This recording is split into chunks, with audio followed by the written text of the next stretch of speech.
Blueprint 9. La sécurité incarnée, tonification polyvagale. Chapitre 1. Je suis le chef d'orchestre de mon système nerveux autonome. Je suis ici, assis dans le silence de mon propre corps, je peux entendre la musique subtile de mon existence, le rythme lent et profond de ma respiration, le battement feutré de mon cœur, ce pouls régulier qui est la ligne de base de ma vie. Pendant si longtemps, j'ai pu être un simple auditeur de cette musique intérieure. Emporté par ces crescendos d'anxiété, submergé par ces silences pesants. J'ai pu croire que je n'étais qu'un spectateur dans la salle de concert de mon propre être. Mais aujourd'hui, je quitte la salle. Je monte sur scène. Je me tiens sur le podium. L'air est frais, vibrant de potentiel. Devant moi se déploie l'orchestre le plus magnifique et le plus complexe qui soit, mon propre système nerveux autonome. Je peux sentir sa présence collective, la chaleur de milliers de musiciens prêts à jouer. Je vois les sections, les cuivres et les percussions du système sympathique, brillants, puissants, prêts à sonner la charge. Les basses profondes et les contrebasses du système dorsal vagal, sombres, denses, capables de créer des vibrations qui figent le temps. Et devant moi, la section la plus vaste, les cordes du système ventral vagal, dont les harmonies chaudes et complexes peuvent jouer la mélodie de la paix, de la connexion et de la joie. Je suis le chef d'orchestre, je tiens le bâton, non pas de la domination, mais de l'invitation.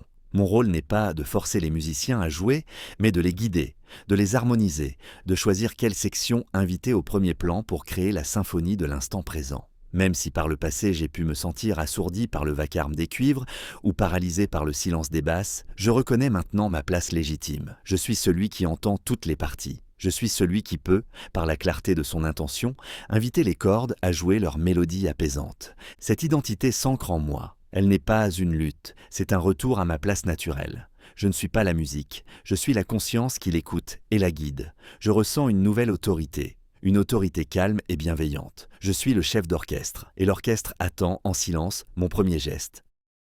Chapitre 2. Je reconnais les mélodies de la sécurité, de la menace et du figement. Je suis sur le podium, le bâton à la main.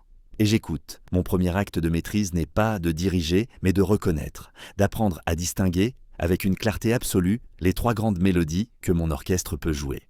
Parfois, sans crier gare, les cuivres et les percussions explosent. C'est la mélodie de la menace. Je la ressens dans mon corps, un crescendo de trombone et de trompette qui envoie une vague de chaleur dans mes membres. Mon cœur devient le tambour de guerre, son rythme s'accélérant, puissant, pressant. Mes muscles sont les cordes d'un piano, tendus à l'extrême, prêtes à l'action.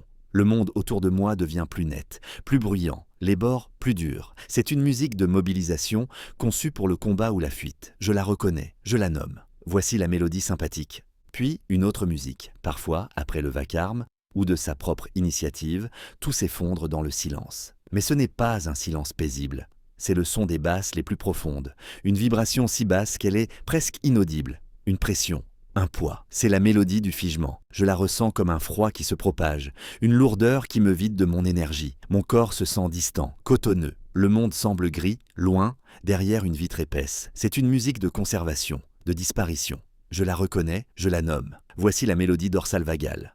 Et enfin, il y a la mélodie fondamentale, celle des cordes. Je peux la sentir maintenant. Les violons, les altos, les violoncelles qui jouaient ensemble dans une harmonie chaude et riche. C'est la mélodie de la sécurité. Je la ressens comme une chaleur douce qui se propage depuis le centre de ma poitrine. Ma respiration est lente et profonde, comme un long coup d'archet. Mon visage se détend, mes yeux s'adoucissent. Le monde semble accueillant, plein de couleurs et de possibilités de connexion. C'est la musique de la vie, de la guérison et de l'amour. Je la reconnais, je la nomme. Voici la mélodie ventrale vagale.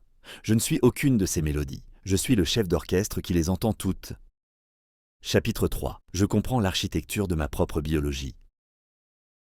Mon écoute s'est affinée, je reconnais les mélodies. Maintenant, je prends la partition du compositeur, la sagesse de l'évolution, et je comprends l'intention derrière chaque note. Je ne suis plus un simple auditeur, je deviens un musicologue de mon propre être. Je comprends la fonction de la section des cuivres et des percussions. Le système sympathique, ce n'est pas une section négative ou stressante. C'est l'orchestre qui joue la symphonie de l'action. Sa musique est nécessaire pour me lever le matin, pour faire du sport, pour relever un défi, pour protéger un être cher. Je choisis de ne plus la juger. Je la respecte comme la partition de la mobilisation. Le chef d'orchestre ne déteste pas ses trompettes. Il sait simplement qu'elles ne sont pas faites pour jouer une berceuse. Je comprends la fonction de la section des basses profondes. Le système dorsal vagal, ce n'est pas une section dépressive Ou cassé. C'est l'orchestre qui joue la partition de la survie ultime, lorsque ni le combat, ni la fuite ne sont possibles. C'est un mécanisme de conservation d'énergie, une sagesse animale profonde pour se protéger d'une douleur ou d'un danger écrasant. Je choisis de respecter sa fonction de préservation. Le chef d'orchestre ne méprise pas ses contrebasses. Il comprend leur rôle de fondation et de dernier recours. Et je comprends la fonction première de la section des cordes, le système ventral vagal. C'est l'orchestre qui joue la partition du lien, de la digestion, de la réparation, de la créativité. C'est l'état dans lequel mon système peut se régénérer et se connecter. C'est ma base, mon foyer harmonique. Le chef d'orchestre sait que c'est la mélodie que l'orchestre est conçu pour jouer la plupart du temps. En comprenant la fonction de chaque section, je ne suis plus en guerre avec ma propre biologie. Je suis en collaboration avec elle, je ne suis plus un tyran qui exige une seule mélodie. Je suis un chef d'orchestre sage qui sait que la beauté d'une symphonie réside dans l'utilisation intelligente de tous ses instruments. Chapitre 4. J'éveille ma conscience incarnée, le podium du chef d'orchestre. Je comprends l'orchestre et sa partition. Maintenant, je dois m'assurer que le podium sur lequel je me tiens est stable, solide, parfaitement positionné pour que je puisse sentir et guider chaque musicien. Ce podium, c'est ma conscience incarnée. Je descends de ma tête, je quitte la cabine de projection où les films des pensées, des analyses et des jugements tournent en boucle. Et je prends l'ascenseur pour descendre dans la salle de concert de mon corps. Je le fais en portant mon attention sur les sensations physiques pures. Je ressens le contact de mes pieds sur le sol, non pas comme une idée, mais comme une série de micro-pressions, de vibrations. Je sens la texture de mes vêtements sur ma peau, la température de l'air. Je deviens un être de pure sensation. C'est ici, dans ce paysage sensoriel, que se trouve mon podium. Il n'est pas situé dans mon cerveau, il est partout et nulle part. Il est dans la conscience diffuse qui habite mon ventre, ma poitrine, mes mains. Je peux sentir que lorsque ma conscience est dans ma tête, je suis un chef d'orchestre qui essaie de diriger depuis une loge insonorisée en regardant ses musiciens à travers des jumelles. Je peux les voir mais je ne peux pas les sentir. Lorsque je descends dans mon corps, je suis sur le podium. Je peux sentir la vibration du plancher, la chaleur des lumières, le souffle des musiciens. Je suis avec eux. Même si par habitude mon attention peut remonter dans la cabine de projection, je m'entraîne, avec une patience infinie, à redescendre. Chaque fois que je ramène mon attention à une sensation corporelle, la fraîcheur de mon inspiration, le poids de mes bras, je renforce la structure de mon podium. J'éveille ma conscience incarnée, et depuis ce lieu de présence totale, je peux enfin commencer à diriger, non pas par la pensée, mais par la sensation et la résonance. Chapitre 5. J'observe les changements d'état avec curiosité et détachement. Depuis mon podium stable, je commence à observer le flux de la musique avec une nouvelle qualité d'attention. Une situation se présente, une parole, un événement, et je sens l'orchestre commencer à changer de mélodie. Je sens les violons de la sécurité, ventrale vagale, qui s'estompent doucement, et je sens les premiers murmures des cuivres, sympathiques. C'est un changement subtil au début, une légère accélération du rythme de mon cœur, une chaleur qui monte dans ma poitrine. Autrefois, j'aurais été emporté par ce crescendo, je serais devenu la musique de la colère ou de la peur. Aujourd'hui, je reste sur mon podium et j'observe. Je deviens un scientifique de ma propre expérience. Je nomme ce que je ressens avec une curiosité détachée. Intéressant, le rythme cardiaque passe de 60 à 75. Une sensation de chaleur se diffuse dans les épaules, la mâchoire se serre légèrement, je ne juge pas.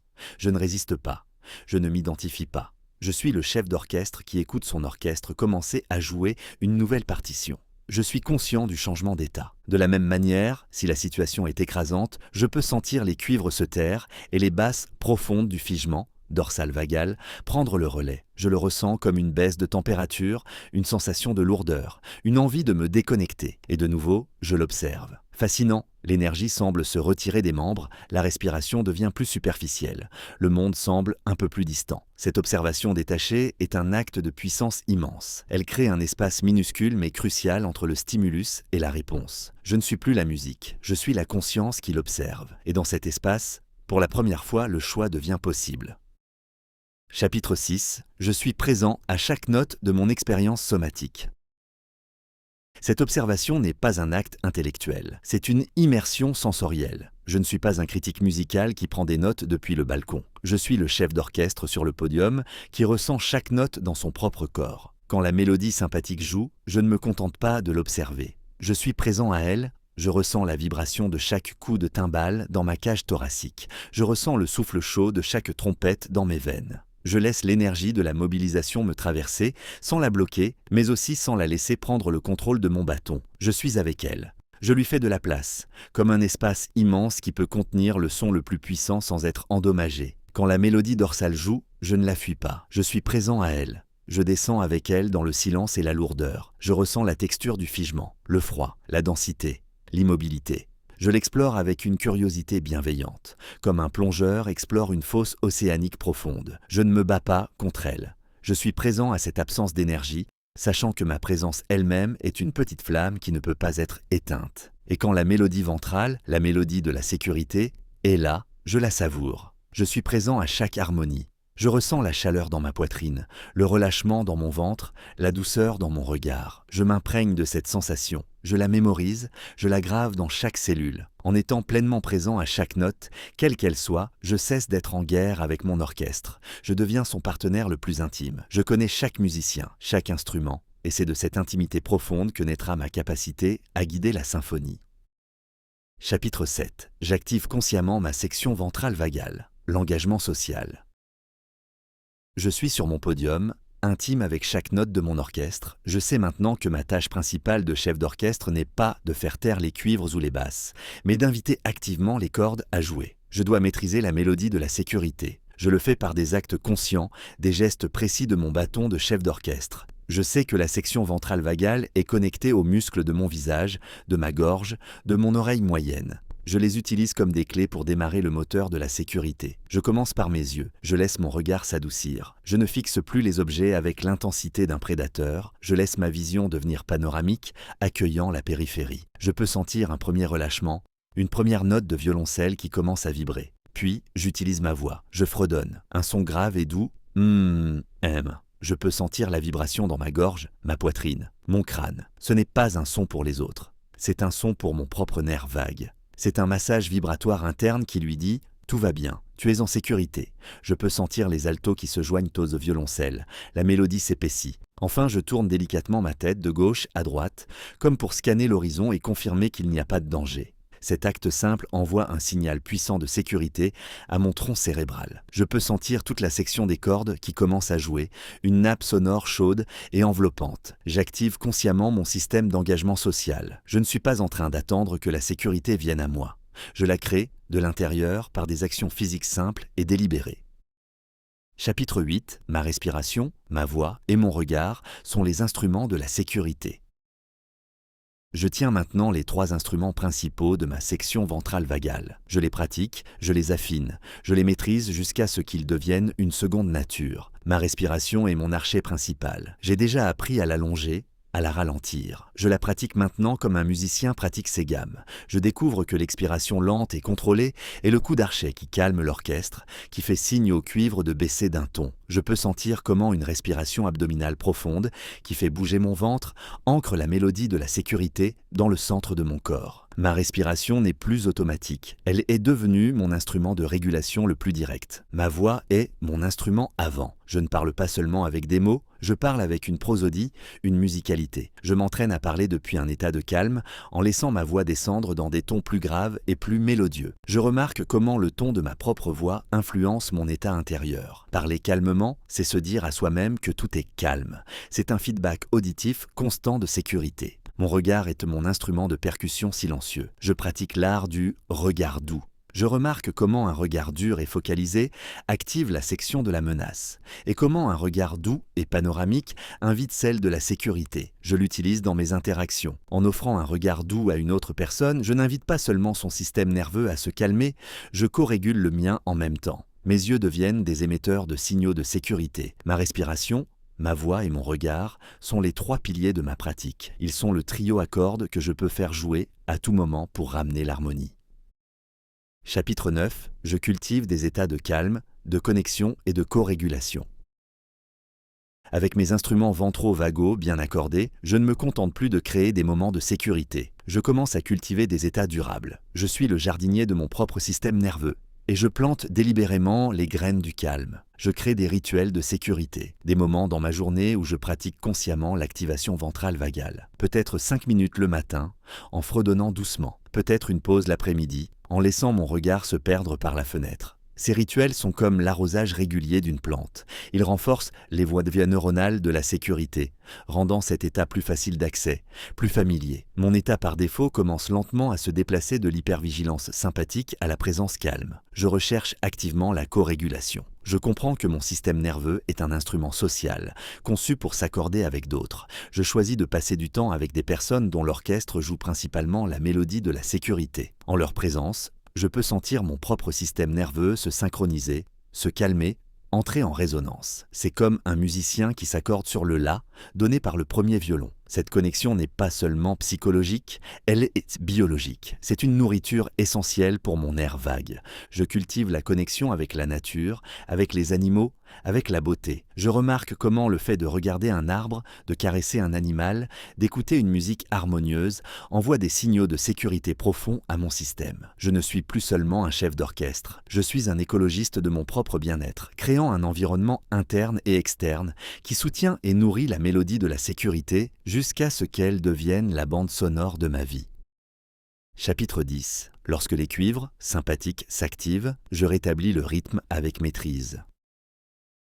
Une perturbation se produit, une nouvelle inattendue, un conflit, une urgence. Et je le sens, l'orchestre répond instantanément, les cuivres entrent en jeu, forts, clairs, assourdissants. C'est la mélodie de l'action. Je ressens la vague de chaleur, le rythme du tambour de mon cœur qui s'accélère. Je ne la combats pas, je ne la juge pas.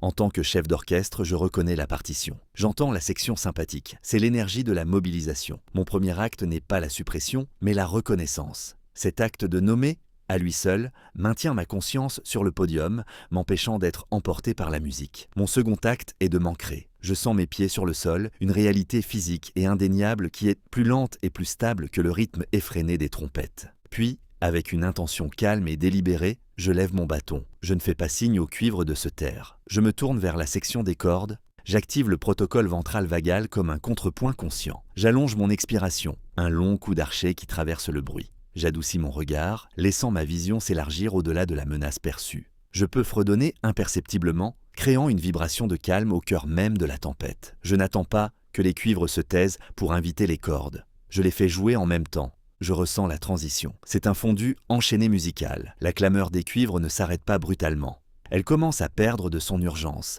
de sa stridence. Les harmonies chaudes des violoncelles commencent à s'élever, à envelopper le son du laiton, à l'adoucir. Je maintiens le rythme de ma respiration lente. Je suis le chef d'orchestre qui, avec maîtrise, ramène son orchestre d'un fortissimo agité à un andante paisible. Je ne suis pas la victime de ma réactivité. Je suis l'architecte de ma régulation.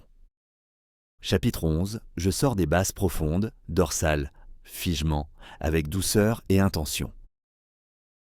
Parfois, la perturbation n'est pas une explosion, mais une implosion. Un sentiment d'être submergé, impuissant. Et l'orchestre répond. Les cuivres et les cordes se taisent, seules les basses les plus profondes continuent de jouer, une note tenue, lourde, qui semble absorber toute l'énergie de la pièce. C'est la mélodie du figement. Je suis sur mon podium, mais je ressens cette lourdeur, une envie de m'effondrer, de me déconnecter, de disparaître. Mon premier acte est la compassion. Je reconnais cette partition comme une tentative de protection de mon système. Je te sens, merci de vouloir me protéger. Je ne me bats pas contre l'immobilité. J'introduis la plus petite particule de mouvement conscient. C'est mon protocole de réémergence. Je commence par mes yeux. Lentement, sans forcer, je les laisse se déplacer et se poser sur une couleur agréable dans la pièce. Je ne fais rien d'autre, juste regarder. Puis, j'invite un micro-mouvement. Je choisis de bouger le bout de mon index, juste 1 millimètre. C'est un acte si petit qu'il ne peut pas être menaçant. C'est une étincelle de volonté dans l'obscurité. Je la sens. Puis, je peux peut-être bouger mes orteils. J'introduis de petites îles de mouvement dans l'océan de l'immobilité. Ensuite, j'utilise la texture. Je touche la surface d'un tissu, le bois d'une table. J'apporte des informations sensorielles simples et neutres à mon système, le réancrant doucement dans le monde physique. Lentement, très lentement, j'invite une respiration un peu plus profonde. Je ne la force pas. Je crée juste un peu plus d'espace. Je peux sentir une minuscule étincelle d'énergie sympathique qui revient. C'est bon. C'est l'étape nécessaire pour remonter l'échelle. Je sors des basses profondes, non pas en sautant, mais en grimpant, marche par marche, avec une douceur et une intention infinie. Je suis le guide patient de ma propre renaissance. Chapitre 12. Je réduis le temps de retour à l'harmonie après une perturbation.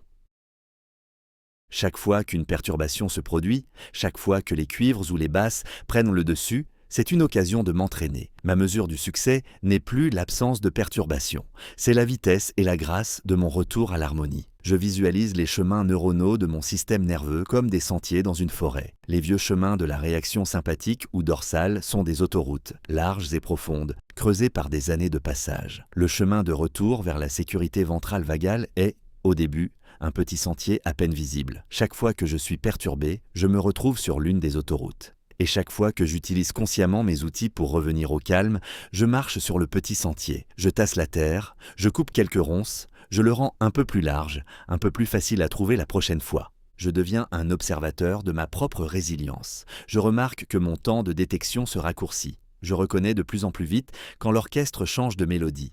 Mon temps d'intervention se réduit, j'accède à mes outils de régulation, la respiration, le regard doux, le micro-mouvement, avec une automaticité croissante. Et par conséquent, mon temps de retour à la ligne de base harmonique diminue. Ce qui prenait autrefois des heures peut maintenant prendre quelques minutes. Ce qui prenait des minutes peut prendre quelques respirations. Je ne crains plus les perturbations, elles sont devenues mes sparring partners, les poids qui renforcent le muscle de ma régulation. Mon système nerveux apprend, se recable, se réorganise autour de ce nouveau principe de résilience.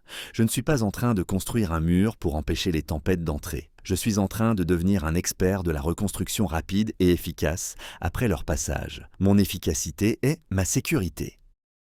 Chapitre 13. Mon état par défaut est la sécurité ventrale vagale. Le sentier est devenu une route. La route est devenue une voie royale. Le travail patient et constant de retour à l'harmonie a profondément modifié le paysage de mon système nerveux. Ce qui était autrefois un effort conscient est devenu ma nouvelle nature. Je le ressens au réveil le matin. Il n'y a pas cette tension sous-jacente, cette anticipation de la menace. Il y a un calme, une ouverture. La section des cordes de mon orchestre n'attend plus une invitation pour jouer. Elle joue doucement, en continu, comme la musique de fond de ma vie, c'est la mélodie de mon état de base. Je suis installé dans la sécurité. Je le ressens dans mes interactions. Je peux être en désaccord avec quelqu'un sans que mon système ne bascule immédiatement dans la mobilisation sympathique. Je peux écouter une histoire triste sans être aspiré dans le figement dorsal. Je suis capable de rester présent, connecté, ouvert, même face à la complexité et aux défis. Ma fenêtre de tolérance s'est élargie. Je peux contenir plus de vie, plus d'expérience, sans perdre mon centre. Même si les cuivres et les basses font toujours partie de mon orchestre et jouent lorsque c'est approprié, ils ne sont plus les solistes dominants. Ils sont revenus à leur juste place, des sections qui soutiennent la mélodie principale, celle jouée par les cordes. Mon système a appris que le foyer, le lieu de repos, le point de retour, est cet état d'équilibre ventral vagal. Ce n'est plus un lieu que je visite, c'est le lieu où je vis. Chapitre 14. Je navigue dans la complexité du monde avec une résilience incarnée. Je suis le chef d'orchestre. Je me tiens sur le pont de mon navire et je navigue sur l'océan du monde. Cet océan est complexe, imprévisible. Il y a des tempêtes, des courants, des moments de calme plat. Autrefois, j'aurais navigué en étant constamment en alerte, scrutant l'horizon à la recherche du prochain danger. Ou alors, replié sur moi-même dans la cale, déconnecté et passif. Aujourd'hui, je navigue différemment. Ma résilience n'est pas une armure, c'est une fluidité. C'est la capacité de mon orchestre à passer gracieusement d'une mélodie à l'autre en fonction des besoins réels de la situation.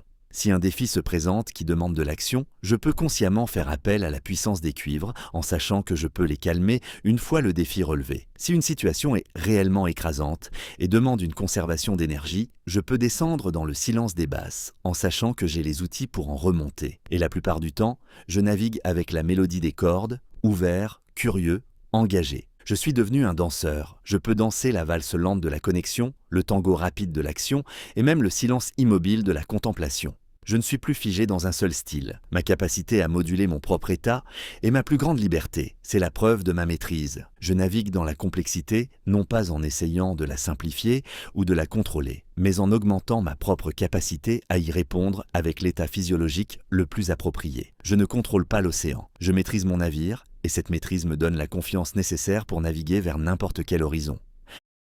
Chapitre 15. Je suis profondément en sécurité dans mon corps et dans le monde.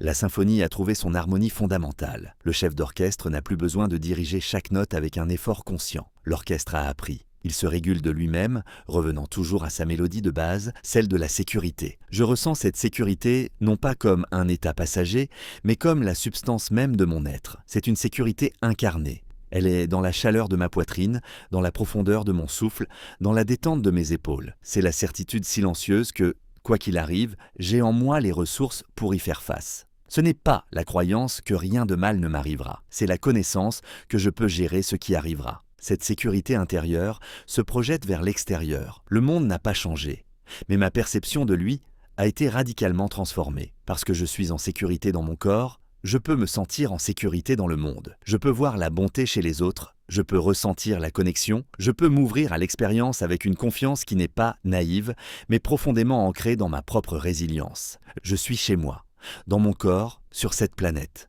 Le sentiment d'être un étranger, un exilé, s'est dissous. Je suis une partie intégrante de la vie, en résonance avec elle. Je suis le chef d'orchestre, je suis l'orchestre, et je suis la musique. Et la musique est une symphonie de paix, une vibration de sécurité qui émane de moi et qui touche tout ce qui m'entoure. Je suis en sécurité, et c'est depuis cet état que ma vraie vie commence.